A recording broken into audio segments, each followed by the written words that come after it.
तुषार, नोकरी काही मिळत नाही आणि मिळाली तरी पण ना बाहेरच्या लोकांच्या हाताखाली अपमान सहन करावा लागतो.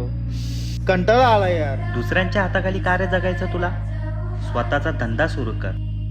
छोटासा असेल पण स्वतःचा तर असेल. आपण रोज मोठ्या कंपनीच्या मालकाला श्रीमंत करतो पण स्वतः मात्र तुटलेला जगतो. वेळ आली आहे रे आपल्या स्वप्नाला राबवायची. धंदा छोटा असो या मोठा, पण तो तुझा आहे हेच महत्वाचं आहे. नोकरी मिळाली नाही हरकत नाही, धंदा सुरू कर आणि इथेच दाखव की मराठी माणूस जगायला नाही तर जिंकायला जन्मलाय.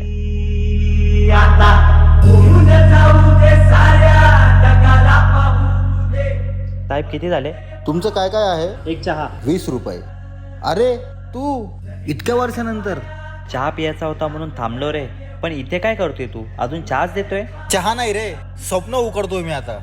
आज माझे 3 स्टॉल चालू आहे आणि प्रत्येकावर मी तुझंच नाव लिहिलंय, कारण तूच मला स्वतःवर विश्वास ठेवायला शिकवलं. आणि हो, तुला एक गंमत सांगू का? माझं स्वतःचं शॉप सुरू झालं आहे, पण बाहेरच्या राज्यात. आणि गंमत अशी आहे की मी त्याच लोकांच्या तोंडातून सर ऐकतोय. आणि ते तुझंच वाक्य ना रे, मराठी म्हणून जगायला नाही तर जिंकायला जन्मला आहे.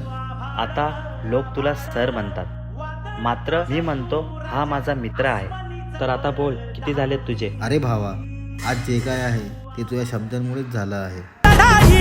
लढू मातीसाठी गड्या मनगटाच चोर लावून